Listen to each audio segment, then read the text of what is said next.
My name is Lance Conrad, and I'm an author. I write books for a living.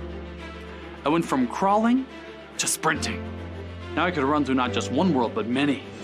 Live not just one life, but hundreds. If he wants to marry her, he'll have to come to Tetron. How about a nice spoiled cousin who bullies him all the time, right? What if these two characters fell in love? What if these two characters fought to the death? Show me him standing up against an entire army single-handed and drove most of the race before hopping out to run the last one. That's a little bit different. True story, by the way. Somebody went on a trip or somebody came into town. There's your plots. They took that big old forehead and just crashed every brick, board, and brother in the house. Let me tell you a story. Hello, hello! Welcome to Story Stream. I'm Lance Conrad. I'm here with Mike Forsyth, and we are here to tell stories. And today's topic is crazy writers. Now, because this whole thing started as a vocabulary instruction show, we're first going to talk about the word crazy, because it has had a fascinating life as a word.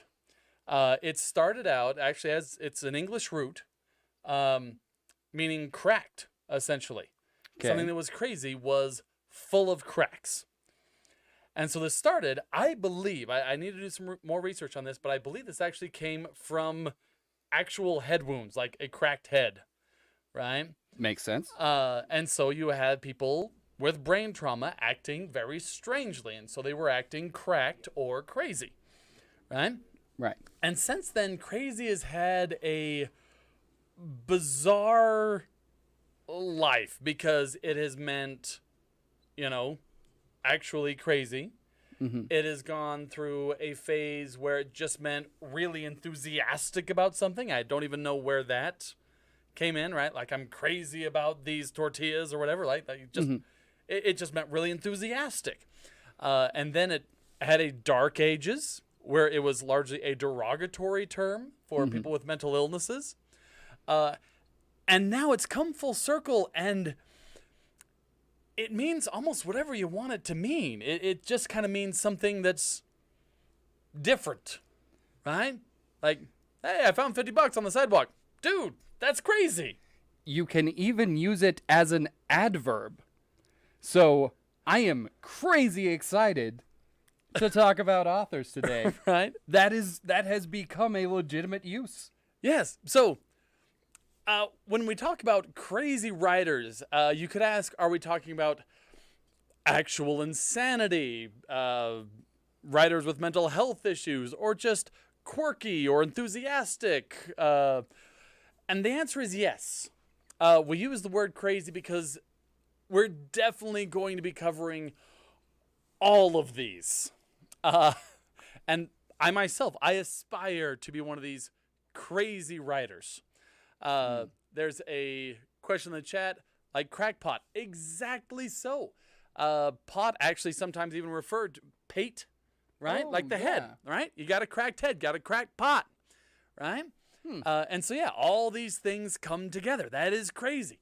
And we are going to start with one who I wouldn't necessarily say any severe mental issues. We're starting out with kind of a fun one. This is kind of a crazy one as far as just eccentric and endlessly enthusiastic about what he did.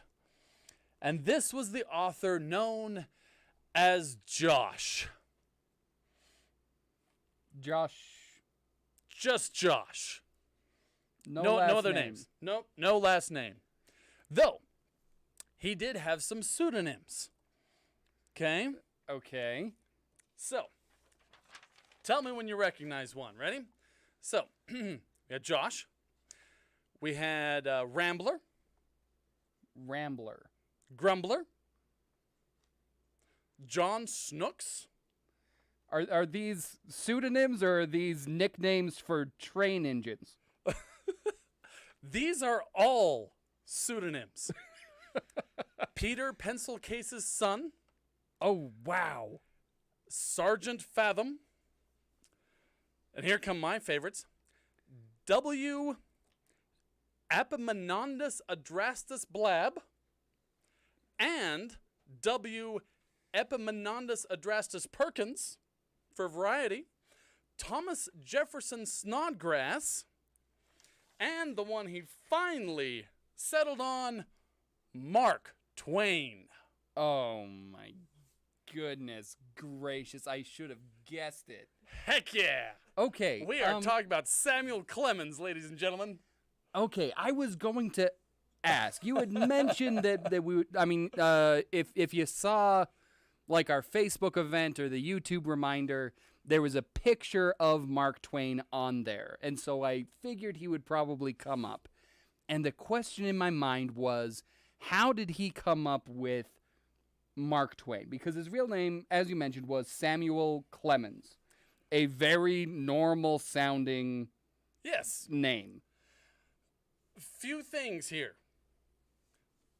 And we're going to get to where he came up with Mark Twain, because there is actual controversy about this. I'm Okay. into it. All right. In spite of he himself already saying where it came from, there is still debate about this. Of course. But first of all, the picture. Okay? We all have that picture of Mark Twain looking a bit like Colonel Sanders in his white suit, right? And for the average American, we see Mark Twain in his white suit. We have the literal KFC guy in his white suit. And we kind of have that image of, oh, well, white suits were a thing back then. No, they weren't. He looked weird. And he did it on purpose. This guy was a celebrity, right? He had all this fame. He was internationally known, and he loved it. This guy basked in the attention. He lived for this. So yeah, when he went out, white suit. This was boy. not a trend at the time. This was something he did to stand out so people would notice him, come up and talk to him so he could tell them stories for sometimes hours at a time. Oh boy. He was all about that lifestyle.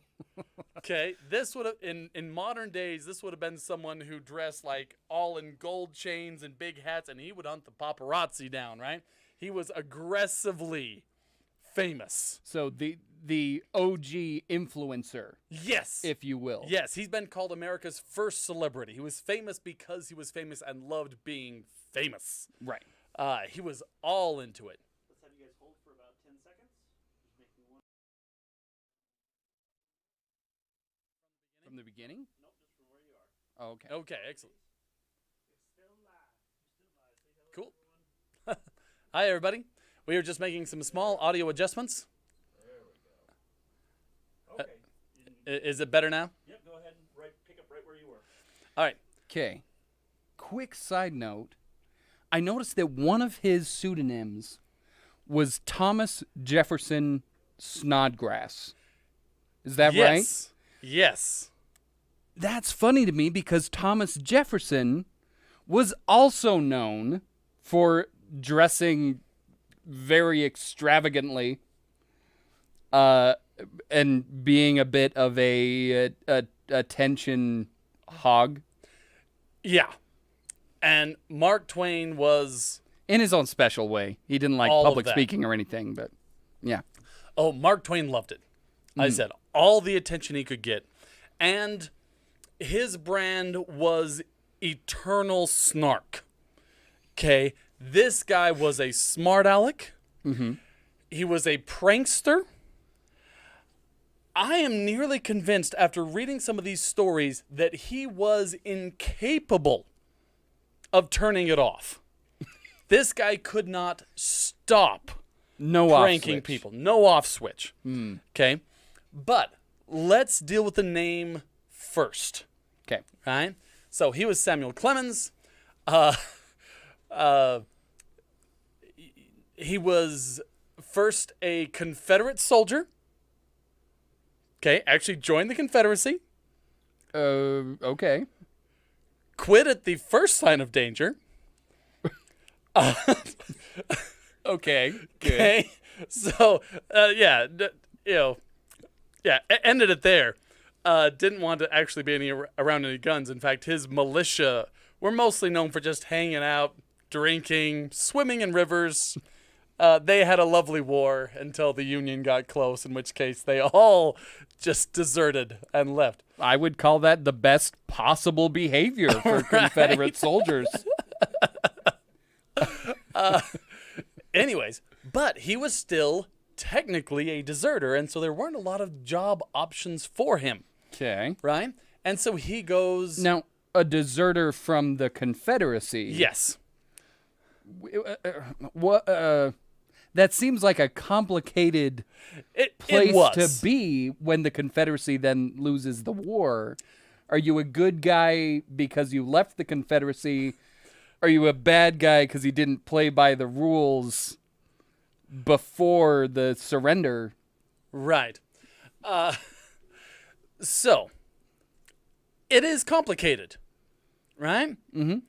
He's not big into complications, so he and his brother just leave and go out west. Right? Okay. And join mining camps. Turns out mining, hard work. He's not into that. Okay, that's lame. What Okay. he likes to do is to hang out in bars, in saloons, and tell stories to other people and just drink a lot. This is one of the theories of where he got his name. Because Twain, do you know what Twain means in its archaic form? Two or some. No, you're derivation of exactly that? right. Twain means two, right? When you read like an often old text, say rent in twain. It was rent in Okay. two, right? And so at these bars, they would have tallies for drinks, right? You'd go in, you'd start your tab, and the bartender would mark when you got a drink. And supposedly, he would come in and say, Mark Twain, saying, give me 2 drinks. Okay? He would start out running. So that is one theory of where he got the name Mark Twain, was him just saying, 2 whiskeys, let's get this going. What a nerd. He, however, disputes that. Oh, yeah? Okay. And the most common one you hear is that it was from his days on the riverboats. He was a riverboat captain or pilot, not captain, pilot. And that was like his favorite job ever, right? To his dying day, he always really connected with the time that he was a riverboat pilot. Okay. And there Okay. is a thing where you have a weighted cord and you drop it down in and make sure that there are 2... I forget what the unit was. It was something marked on the rope. Meters or fathoms Fathom or or something. something, right? And you had to have 2 of them for the boat, right? You'd drop it down in to make sure that there was enough water for the boat to pass over. And you needed 2 of whatever those units were. The internet can probably find that for us. And so you would mark Twain, right? To show that the boat was safe to progress. Now, in Mark Twain's own words, where he got that from, so like I said, we have the drinking theory, we have the measurement stick theory, but here it is in Samuel Clemens's own words. Mark Twain was the nom de plume of one Captain Isaiah Sellers. He used to write river news over it for the New Orleans Picayune. He died in 1863, and as he could no longer need that signature, I laid violent hands upon it without asking permission of the proprietor's remains. That is the history of the nom de plume I bear. So So he just stole it he stole it by from some other guy. Yeah. Oh, man. So by his own admission, his nom de plume was one that he just stole. All right, excellent. The internet found it for us. Thank you, Kate Forsyth. 2 fathoms or 12 feet is how much space they needed, or how much depth in the water they needed. So they had this string that they dropped down, and that would be Mark Twain, which is probably where Isaiah Sellers got it from. But yeah, Makes sense. Because you said it was Captain Sellers. yes. Do we know if that was a riverboat captain as well? Yes. He was Nice. absolutely riverboat captain, supposedly one that Mark Twain at least knew, if not worked for. Okay. Okay. Now these are the ones with like the big water wheels on the side. Yes, the big old steamboats. Yeah. You know, I've been on one of those. How was on it? the Missouri River. It Yeah? was incredibly cool. Took second place in an arm wrestling competition. Nice. Yeah, Mark Twain was also a Good very time. big fan of the river. good time. All right. So now we go back to the saloons where the name Mark Twain did not come from. Of course not. That he claims did not. Apparently, there is still some strength to that argument because the timelines on his pen name don't necessarily match up, right? If he got it Right. at the time he said he did from Isaiah Sellers, yeah, that might not work in the timeline. But we're gonna leave that aside because we got to get back into the meat of this. Him being a crazy writer. Okay. Okay. So he decides that he likes telling stories and instead signs on and starts being a journalist. Okay, and starts writing for newspapers. Now, we know that he wrote as a reporter and a journalist. We also know that he wrote fiction. There was overlap. Those were not distinct phases of his life. In fact, in one rather horrifying example, he put out a story of a massacre, right? A man who had, killed his family and neighbors and all this sort of stuff and put it out there as a news story, shocked the whole state. Everybody's talking about this. He just made it up. Never happened. Never happened. So yes, he was already deep into fiction writing while still a reporter. Now, to be fair, it wasn't. We had not yet arrived at this idea of journalism as this noble, freedom-loving The profession. guardians of the truth. guardians of truth. Comfort the afflicted and afflict the comforted, or whatever it is. That had not yet arrived. This was very much in the time of journalists being, to a large extent, agitators and causing almost as much trouble as they happened upon. So Which he did. yeah, so it's not entirely out of character for a journalist of the time, but still, oof. It was way bad. This is also where he discovered his deep and abiding love of snark and attacking and ridiculing and mocking with the choicest sarcasm anyone and everyone in power. Okay? Anyone who took themselves too seriously was a target for Mark Twain. Okay? And many of these pseudonyms that we brought up, right? The whole Josh thing, right? Josh used to mean to mock somebody, right? I'm just joshing you. Joshing Right? with you or whatever. That's- yeah. That's why it was actually a pretty good pseudonym for him, right? He Okay. wrote under the name Josh, as in, I'm joshing you. Okay? It's And we won't spend too long on this. I absolutely could. There are endless stories of Mark Twain. But yeah, he would mock the rich. He would mock the politically powerful, and he would mock the religiously powerful. Right? All the time.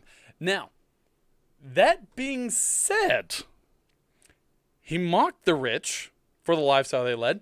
As soon as he possibly could, he led that lifestyle. yeah. Okay? He made all the money he could as fast as he could, nearly wrecked himself off of get-rich-quick schemes. Ironically, passing up, there's only, any new fancy technology he would invest in, just throw all sorts of money at. With one strange exception, there was one invention that the inventor came to him and said, "Hey, you should invest in this." And Mark Twain said, "I just can't see the market." This is gonna hurt, isn't it? The telephone. Oh. That was about the only newfangled tech he did not throw money at. And most of these other ones just failed horribly. Well, why would anyone want this thing? Just to talk to people over long distances instantaneously? Yeah, there's no market for it. So yes, did not invest in the telephone. But let me go into a little bit more detail about what I mean when I said I don't think he could even turn it off. Quick sidebar. All right, go for it. So he is well known, Incredibly so. for intensely criticizing everyone. But the one thing that he cannot stand is being criticized himself. Oh, He how hates it. dare you? Literary critics, he's just filled with rage. Every time someone says anything remotely critical. No, he was somewhat hypocritical in that he could definitely dish it. He could not take it. Like I said, he bashed the wealthy, lived wealthy anytime he could. And yeah, there's a whole bunch of that. But let me tell you about the love story, right? Oh, Okay. He meets this guy on a trip across the Atlantic. And the guy pulls out a picture of his sister. And Mark Twain is like, ooh la la, that is the lady for me. All done, right? And begins to actively court this woman in person and by letter writing, which of course he's just an amazing writer. But she is upper class, okay? Her family's all sorts of fancy, and they do not approve of this guy. oh, wow. Okay, guy from the wrong side of the tracks. one, yeah. Or river, or yeah, this river boy, yeah. who makes his life making fun of people, and he was known for being a sensationalist. He would write his own flyers, like when there was going to be an event, he would write the posters, and promise fireworks. There were no fireworks, and have things like show starts at 7, trouble starts at 8, right? And he would boy, he always had all these things. And so, not very reputable for the daughter of this high-class family. And but, she loves him. And the father, and she did. She really did. So the father asked, okay, can you get me some reference letters, some letters of recommendation? Can you get somebody to tell us in writing that you are a good and reliable person? Let's see your references. Yeah. Oh, no. He gets letters. Oh, no. And gives them to the family. These letters included gems like, "will end up in a drunkard's grave," and "will likely be hanged." Oh. And the father even has him like, "do you not have a single friend who will say a kind word about you?" Well, yes, Thomas Jefferson Snodgrass. And that's why I say I don't even know if he could turn it off, right? Even here, trying to impress the father of his beloved, trying to get his blessing to marry her, just could not resist one more joke. Oh. Oh, no. Luckily for him, we'll just finish up that story. There was one person who did vouch for him, and it was the brother, the guy he met on the steamboat. Oh. And so they were wed, had 3 daughters. And I'm not going to say too much more about that because it ends in tragedy. He pretty much outlives his family. But anyways, yeah. But, the cool thing about it is he wrote what he lived.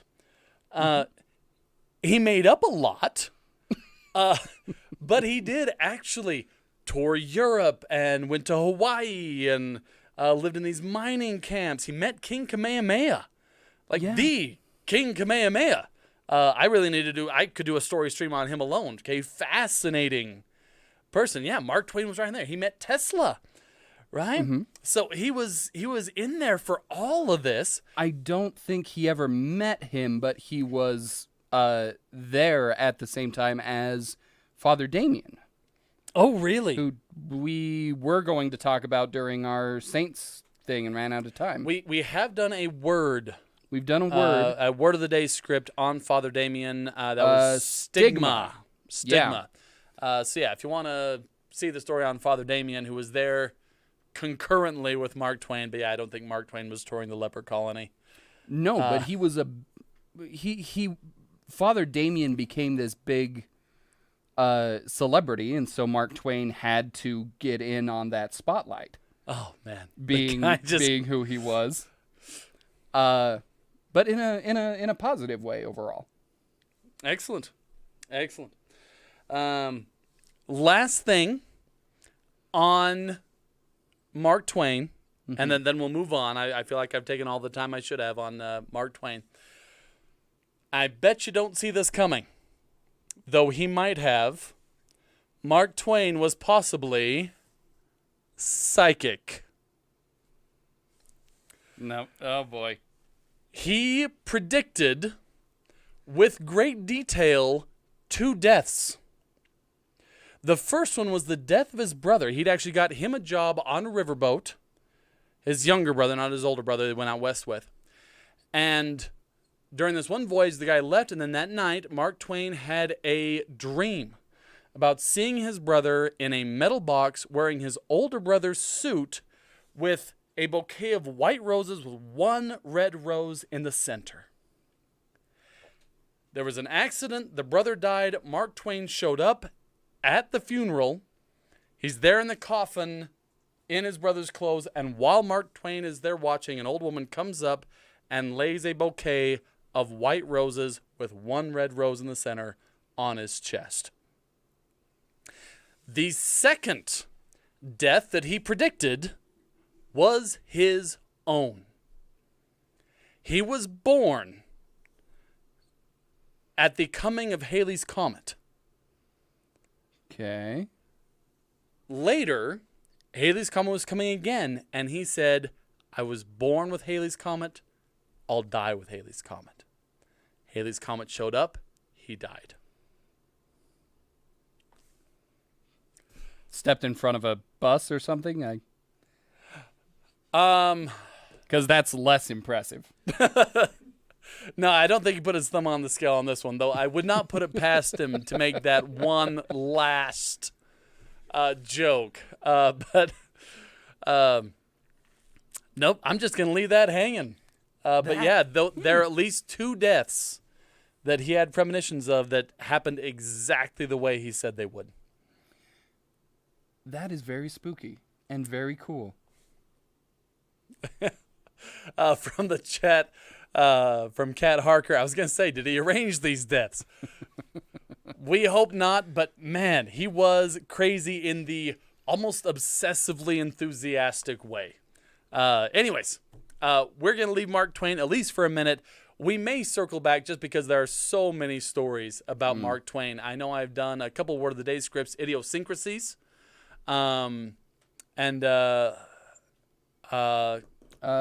Succinct? nope, I think that was No, Jack something London. else. I'll come back to it. It was the one to obfuscate. Obfuscate was the other one, also about Mark Twain. All right, so Perfect what word. do you got for us?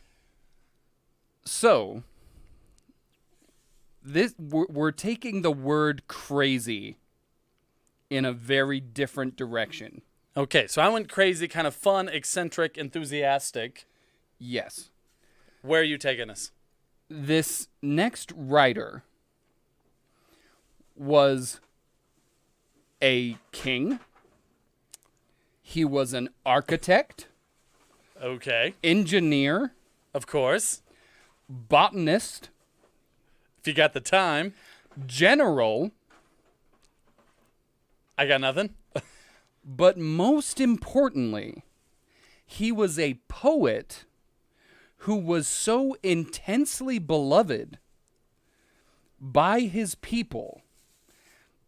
His poems were so impactful that 100 years after his death, they were able to recite these poems and record them to preserve their culture and eventually to help revive their alphabet.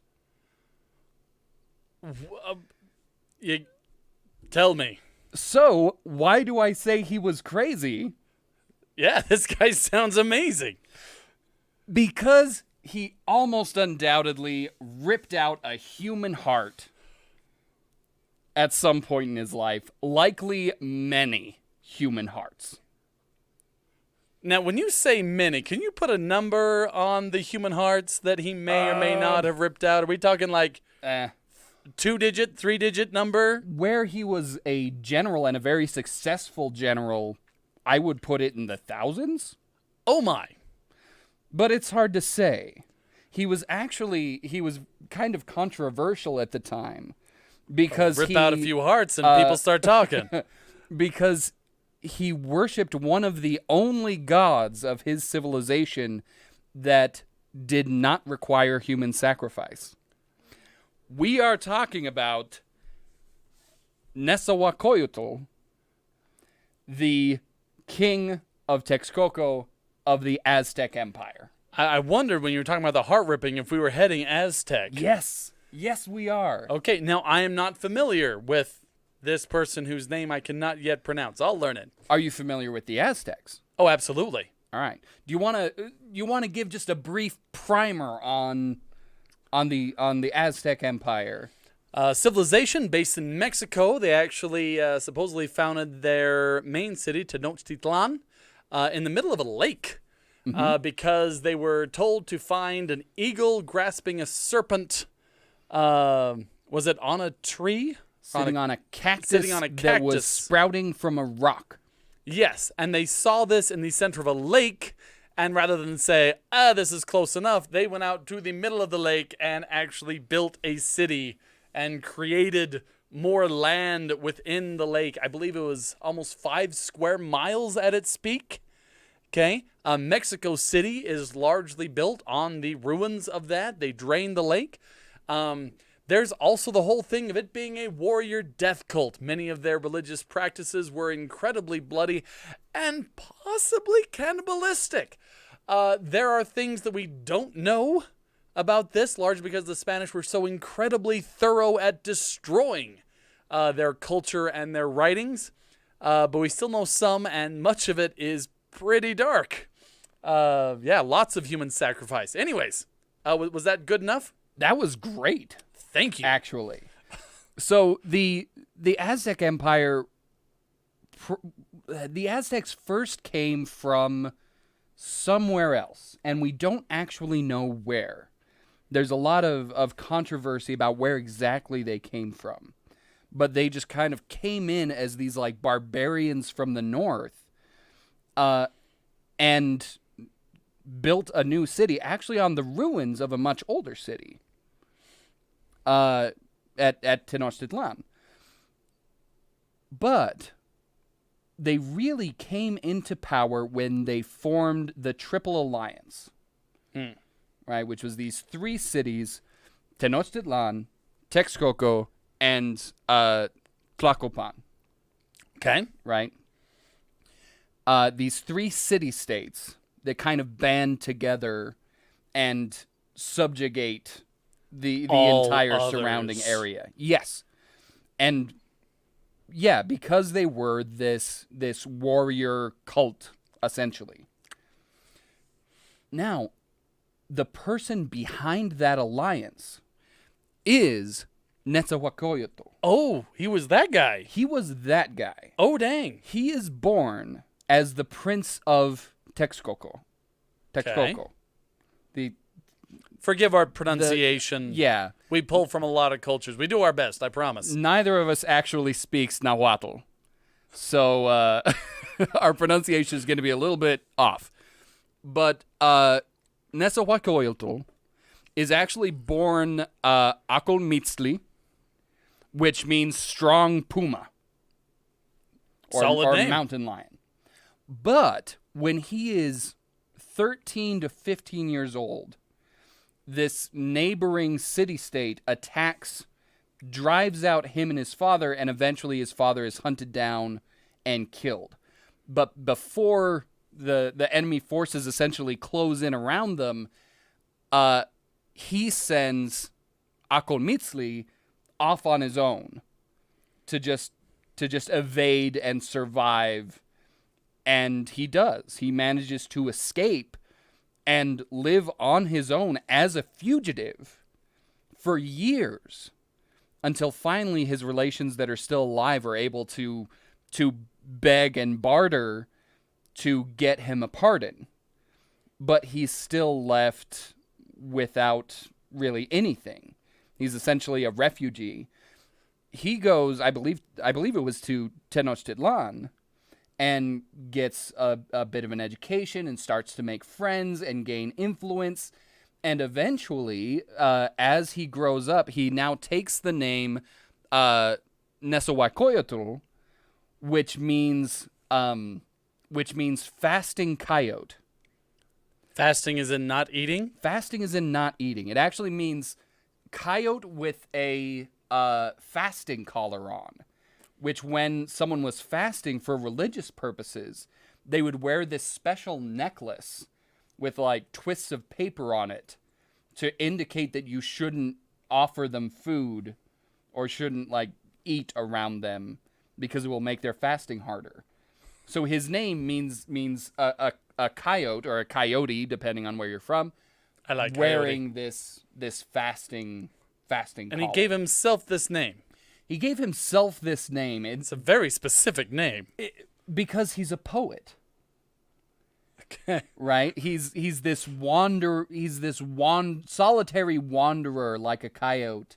Then he's carrying like the remains of this religious observance. It's very poetic, and you know, poets can be a little bit dramatic sometimes. Fair enough.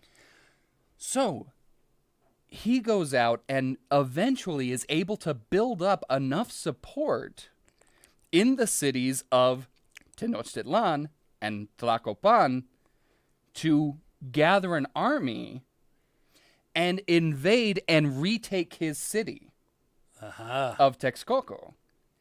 And then goes even further and takes this army and conquers the invaders. Everybody around him, and he like led this himself. He was the general of this whole thing. He goes to Tenochtitlan and Tlacopan and says, "You saw how well this worked. What if we made this permanent?" Let's do And this. actually writes up the triple alliance between these three cities and makes the Aztec Empire himself. It is the force of this one man's charisma Wow. that forges what we now know as the Aztec Empire. Okay. So they go out, conquer everybody, subjugate them, they give tribute, they are forced into flower wars. Oh, Are you boy. familiar with flower wars? Yeah, I'm familiar with Flower Wars. Okay, for you at home, the Aztecs believed. Okay, their religion was very interesting because they didn't. One of many adjectives we could use. Yeah, yes, indeed. Their relationship with deity was a bit unique. In most religious traditions, God is a powerful being who you are trying to get something from. It's a little cynical sounding, but it's, God is someone powerful. You pray or you sing or you fast or you make sacrifices, and they will make good things happen to you or make Good you have crops good luck, and good crops, and all of that sort of thing. The Aztecs didn't believe that. They believed that the gods were these natural forces but that they had to be kept kind of at bay because they could only feed on chalchihuatl, the precious liquid that lives inside of human beings, inside of our blood. Plasma? Yeah, kind of. We'll go with plasma. But that they had to be fed this stuff. Because if you didn't keep them well fed, you run the risk of them coming to Earth, killing and eating all the people, and then no longer having their food source. The universe will fall apart and collapse, and we all die. So you got to keep your gods fed and distant. Yes, exactly. All right. Right, Makes so- sense. So the Spaniards, when they, like the conquistadors, when they came to the New World, they made a big deal about the natives think that we're gods. This was an exaggeration, to say the very least. There were definitely instances of native people revering them at first, or thinking that they were some kind of supernatural entity. But generally, they were not worshipped. That was the conquistadors' self-aggrandizing. The Aztecs may have actually believed it, but not in But it's a not a good good way. thing. It was, not enough sacrifices. The gods have come. Get your swords. Get your macahuitls. It's time to try to kill the gods before before they can devour the entire human race. Anyway, so because you have to feed the gods to keep the world going, sacrifices were a huge part of their religion. Human sacrifices, especially. So they would go out, and for a while, they would just go out and attack these surrounding city-states, right? These local people. Other tribes. And bring them back and sacrifice them. But eventually, after they had subjugated anyone, they didn't have a good reason to when the keep people doing have things already like- surrendered. You can't really go any farther as far as conquering. Like, logistics just weren't holding up. And so finally, they come up with this idea of the Flower War. Or I guess you could call it like a... the Spaniards called it a Guerra Florida, a flowery or flowered war. And what they would do is essentially they would go to one of these already subjugated city-states and say, look, we want to make a deal with you. We know that you want to rebel. Who wouldn't? We are willing to meet you halfway. Gather up as many soldiers as you have, and we will bring the same number of soldiers. Equal playing field. Equal playing field. Fair's fair. We'll pick out a nice, even place. Like, there won't be any ambushes. There won't be any strategic things or any sieges. We'll just go to this place. We'll all show up. We'll all agree to the rules. Try to kill each other But- like civilized people. Yeah, we'll try to kill each other like civilized people. You know what? We'll even change our swords so that they don't actually, like, chop. We'll just put, like, spikes on them so that they'll disable you without killing you. But that's a real thing, by the way. The macahuitls, there were two kinds. One that was just, like, straight obsidian blades. Oof. And one Spaniard noted that he saw an Aztec warrior cut the head off a horse with a single swipe. Oh. Using dang. that thing. But the more common one is they would just do these spikes, right? It was just like a wooden paddle looking thing. And they would just do spikes so that... It was a board with a nail in it. Essentially, yeah.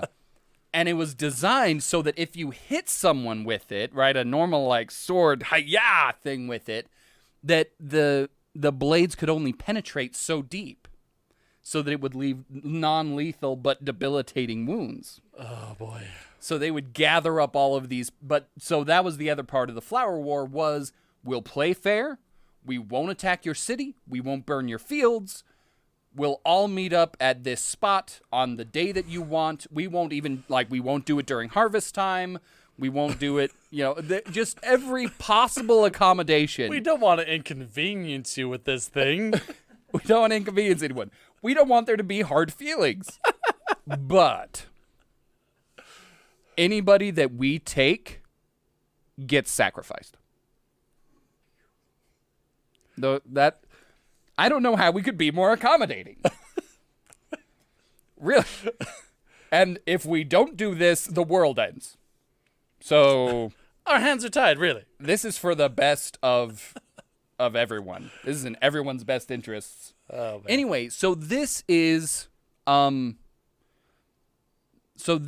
the empire that Netzahualcoyotl helps to set up. Right?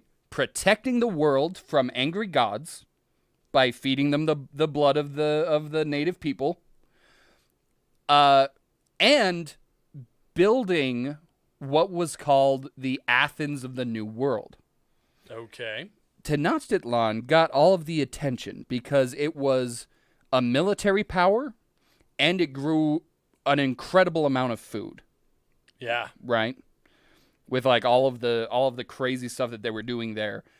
It was the center of the empire.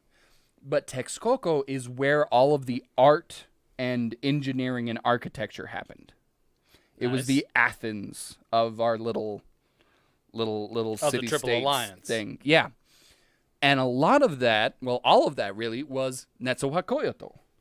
Because he gathered together all of these friends and all of these younger people called the Tlamatini, the wise men. And he specifically set them to improving their scientific knowledge, which was a big deal. Writing and preserving poetry, and writing books on geography, astronomy, law, philosophy, right? He just sits them down and is like, okay, you guys have all of the resources in the world because we have stolen all the resources in the world. So you guys just do whatever you can do to make us all wiser, because he has this personal philosophy that you have to make the world better. His whole philosophy was life is too short, so you have to leave something or it's pointless. Nice. You have to leave something. So his contribution was, one, he was an architect and an engineer. He built his own hot tub thing, overlooking the city of Texcoco. He built a pleasure palace carved into the rock on the side of a cliff so that you could look out over the view and everything. He built aqueducts. He built botanical gardens. He actually went out and changed the tribute from certain cities to be rare plants. Oh, wow. He's like, all right, you guys were giving us grain before. We're not doing that. We want pretty flowers. Grain is last year. I need flowers. I got all the grain I need. We've got grain. We've got water now. Now I need flowers. But yeah, he did all of these things. But most importantly, he wrote a lot of poetry. And it's really good. To this day, translated from Nahuatl to English, you read it and you're like, this guy was onto something. I gotta admit, if I could spend the rest of my days hanging out in a hot tub amid my botanical gardens writing poetry, it's not a bad life. It's not a bad life, especially after everything that he went through as a young man trying to survive in Aztec society. You know how brutal Aztec society was, especially if you were from if you didn't have family connections? You had to fight your way up from the bottom, which means there is a very good chance that he was just the butt kicker supreme. to have Sounds actually like survived that long and worked his way up to general so that he could then spend the last years of his life writing some poetry. in his garden hot tub writing poetry. Yeah. Yeah. So he sets up all of this stuff. He sets up new laws and stuff. One of the things that gets said is that there is no crime. There are no criminals in Texcoco. Okay. Because they're all dead. Oh no. Every single one of them. We pulled out their guts, filled the body cavity with ashes, and then burned them alive. Well, And that was for, like, things that today are not crimes. jaywalking.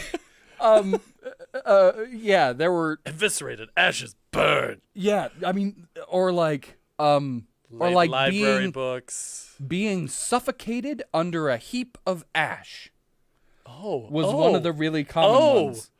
Like he just, Oh, I mean, I have nightmares about that. but that was just his thing. Was like, okay, we've got our city back. We've established this empire.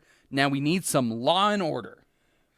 So beheadings, hangings, smothering with ashes, and smothering with ashes. But first, we pull their guts out. Well, so inventive. So he was not like a great guy, Yeah.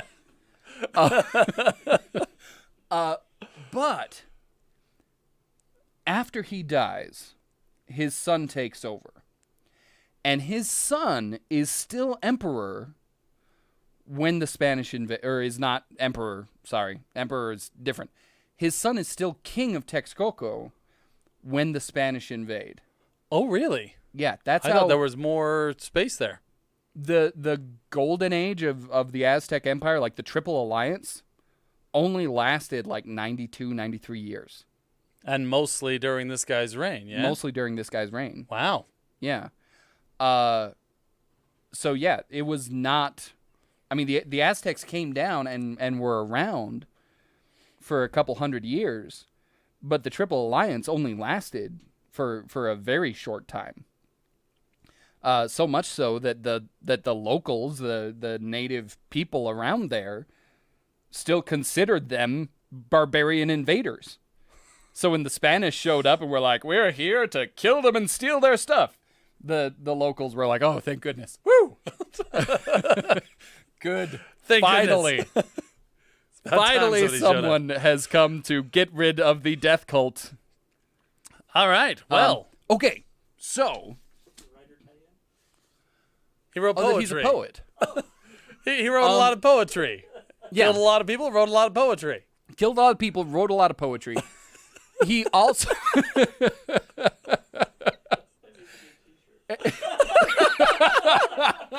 For those of you who didn't hear, Will in the background there just said that needs to be on a T-shirt. So whoever wants to kill a lot of people, wrote a lot of poetry. Yeah, Will pitching our new merch line.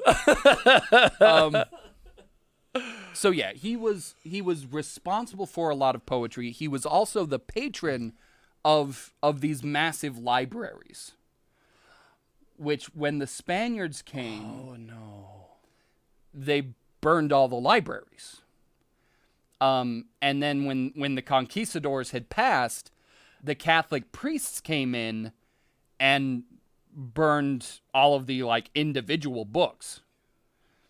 There was one account, supposedly, again, to give you the idea of the scope of these libraries, there was one report by, I believe, a Spanish monk who reported that when the libraries of the Aztec burned, the flames were so high, they were seen up to 200 miles away.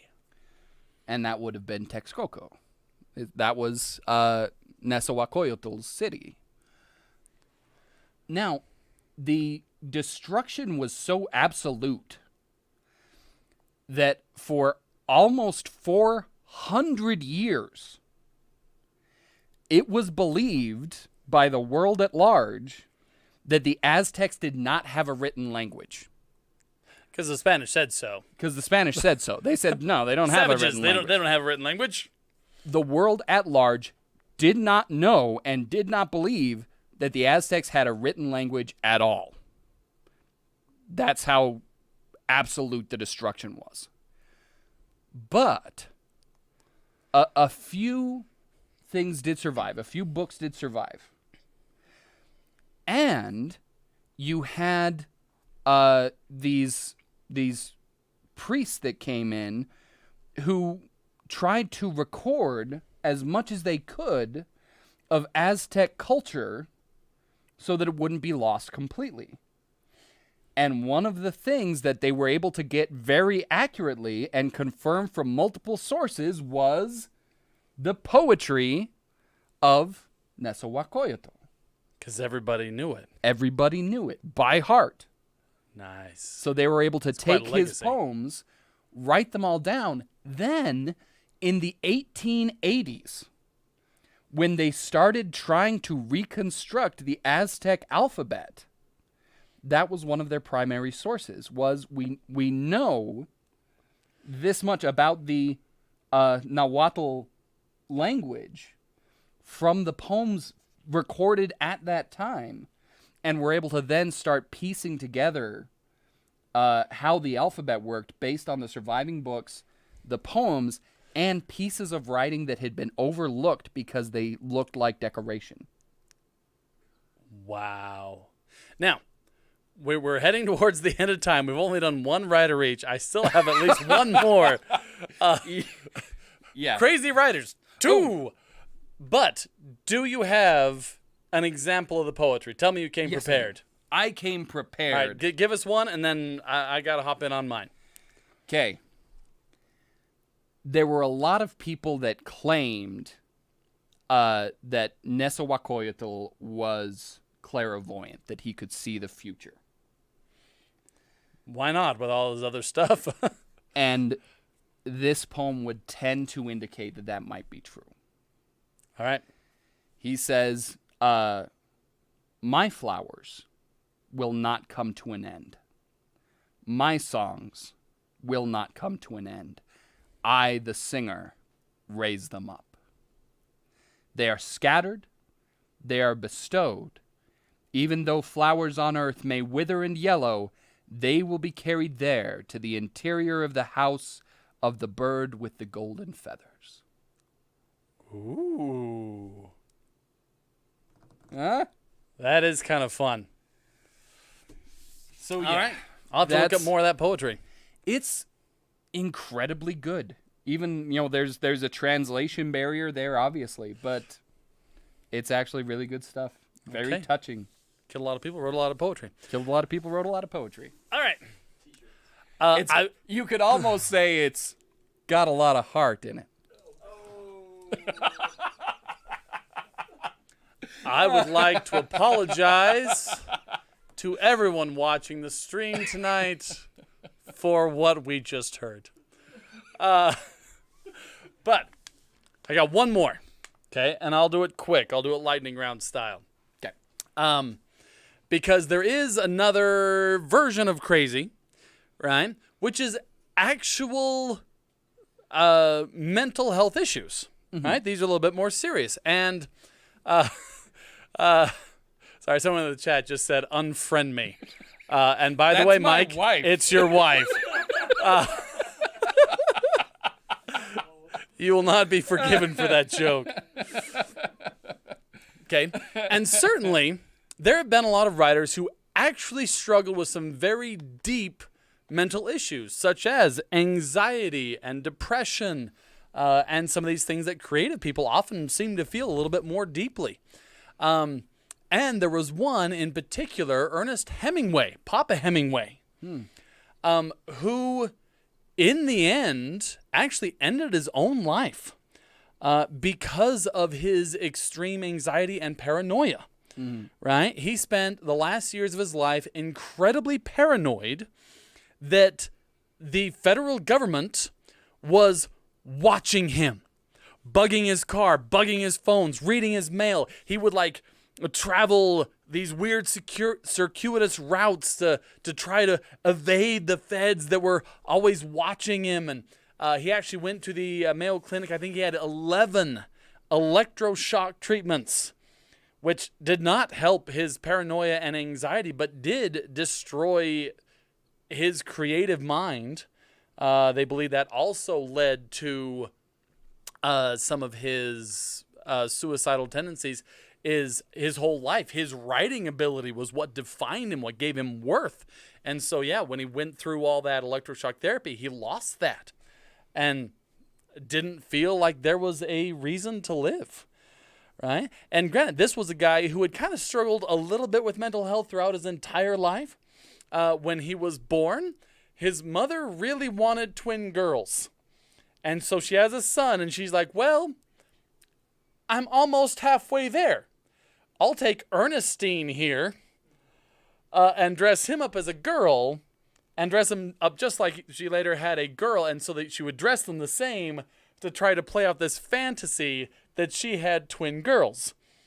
And well, I think that kind of messed him up a little. Can't imagine why. And then later in life, we see that he becomes the epitome of manliness, right? He hunts, he fishes, he boxes, and like all these sort of things. There's one time where he's in down by Cuba, I believe, and he has won all of the deep sea fishing competitions. They'd have deep sea fishing competitions. He won all of them. And the locals began to resent him. And he said, I'll tell you what, I will give you the trophy if anyone can remain in the boxing ring with me for 3 rounds. If you can just survive 3 rounds with me, I'll give you the trophy. None of them could. Okay? So this guy became the epitome of manliness really as a reaction to being forced to be Ernestine in his younger days. There's more tragedy on top of that. He gets dumped by his war fiance, rebounds with Hadley Richardson, who is his wife and really his perfect match. Cheats on her, she leaves him. He actually gives her the royalties, like as a kind of, hey, I'm sorry, gives her the royalties to The Sun Also Rises. It ended up being a lot of money. And some would say he never got over her. Mm-hmm. There was one time when he said that he saw his wife and child. This was after they had separated. He came back and saw them at a train station. He said, I wish that I had died before I had loved any other woman. So this was already he had some demons, right? And in the end, his paranoia about, Big Brother watching him gets out of control, ends up with the electroshock, ends in suicide. Now, and I thought my story had a lot of hearts getting ripped out. Yeah. Anyways. I'm not sorry. But there's a twist. Oh, good. It's not paranoia if they're really after you. Oh. There is ample reason to believe that Ernest Hemingway was indeed under surveillance by the federal government, specifically the FBI. When was this? So this was a professor. I'm sorry I forgot his name. Somebody else is going to have to find it for me. A professor, actually within the last 20 years, I think, went and there was a Freedom of Information Act, and he went and requested the files on Hemingway. And there was over 100 pages in this file. Memos, things going back and forth between Hemingway, the American ambassador to Cuba, and the FBI. Okay? Hemingway, I'm going to try to make this short, covered the Spanish Civil War. Right. Okay? And from that took away a deep love of Spanish culture and a hatred of fascists.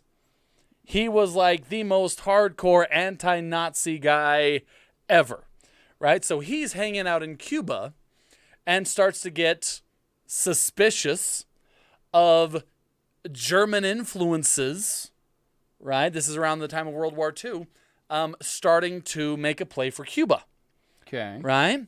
That there's going to be a fascist takeover. And so he goes to the ambassador and essentially says, hey, I have gathered some friends of mine, disreputable sorts, and we're keeping an eye on these guys, on these German agents, and kind of receives the blessing of the ambassador and the FBI to essentially form his own spy ring that he called, and I do not joke about this, the Crook Factory. The Crook Factory. These were thieves, prostitutes, a priest for some reason. Just these are random people that he just brought in.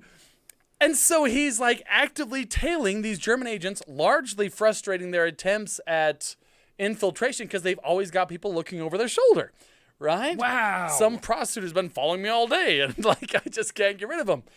But then he doubles down and decides that there are German submarines that he needs to find, and actually gets this ambassador to give him gasoline, which was very scarce at the time, right? It was very firmly rationed. He gets this gasoline to go out in a fishing boat with his friends. Okay? Fishing boat, lots of alcohol, a bazooka, some bombs, and a few machine guns. Okay? And their plan, and I'm not making this up, is to just sit out there as bait, oh, we're just a fishing boat, until a German submarine surfaces to requisition supplies from them, right? They're expecting to be fired, at which point they will burst out the machine guns and start raking down the crew, at which point they have a Spanish Jai player who is going to throw a bomb into the submarine. And this is their plan. For those of you who don't know what Jai is, by the way, it's kind of a mix between racquetball and lacrosse. Okay, so you got this kind of basket type thing on your hand that allows you to throw things ridiculously fast. And yeah, that was their plan, was the Jai player was going to throw a bomb into the submarine while the rest of them just, open up with machine guns. Anyway, at one point, he actually reports sighting a German submarine. Oh. Okay? The U.S. checks on it, finds nothing. This creates a loss of credibility and tension between him and the FBI, to the point that they begin to think that he is so anti-fascist, anti-Nazi, that he's actually communist. Okay? That he went to the other extreme, and essentially, there's good reason to believe that the FBI was absolutely keeping tabs on Ernest Hemingway, driving him to paranoia, electroshock treatments, and ultimately his suicide. One last little tidbit on some of the things that might have affected Hemingway's mind. Did you know he was in a plane crash? No. Safari in Africa, he, his wife, and a pilot go up in an airplane. It crashes, okay? And they have to work their way back to civilization. The news actually makes it there before them, so the world already believes he's been in a plane crash and dies. Another guy actually figures out that they're not and manages to meet them where they come out and says, all right, I'll take you back, hop in the plane. And he says, no, I don't want to get in the plane. Right? But they talk him into it. They get in, they take off, sort of. That plane also crashes. Oh. His wife, the pilot, and the guy actually ditch the plane, leaving him inside the burning plane. Both of his arms are injured. Says he has to push open the door with his head. Comes out, his hair is on fire. Okay. So, 2 successive plane crashes. Yeah, suffice it to say, Ernest Hemingway, seen as an absolute literary genius, had reason for his paranoia, anxiety, and depression, right? These are things that often plague people. He had reason to be, dang it. But anyways, I just had to share that story. I'm afraid we've already gone over time. Any final thoughts? I'm just delighted that we've only gone 10 minutes over. We usually do much worse, but we are trying to do better. For us, that's amazing. Anyways. I have more poems if we want to end on one of those. Do it. Pick one. I'll give our closing thing, and then we'll end on that poem. Okay. This week we had on Friday, but this is normally on Thursdays. So next week we'll be back on Thursday, 6:30. That will not be Story Stream. That will be Author's Corner. And we will have Rachel Kelly, the author of Color World, on here to tell us about her books and her process and her journey as an author. And by the way, it has been an incredible journey. I've followed them almost from the beginning. Her husband declared me his rival for some reason. Hi, Brad. So yes, Rachel Kelly will be on next week. And then we'll be back in 2 weeks with Mike. So in 2 weeks, we'll have another story stream. And our subject is... Does this look infected? We may change the title. I love that title. But essentially, the history of medicine. It's a broad field for us to It's a broad pick field. from. We'll likely have a few on the history of medicine. But be sure to join us next week. Remember to like and comment. Thank you for all of those who have put comments in the chat. We've enjoyed all of them. Also, remember to subscribe so that you don't miss the next one. And as always, if you'd like to support us in this, we have a link for Patreon. At this point, nothing really more than a tip jar, but we would really appreciate the support so we can keep this going. We have a lot of fun. All right, let's end on the poem. Okay. So said Tochihuitzin. So said Koyolchiukwi. We come out of the dream suddenly. We only come to dream. It isn't true that we come to live on the earth. Like grass in spring is our being. Our heart makes them grow. Flowers sprout from our flesh. Some open their corollas, then they become dry. So said Tochihuitzin. All right. Thank you all. Good night, everybody. We'll see you. Well, that was a good time.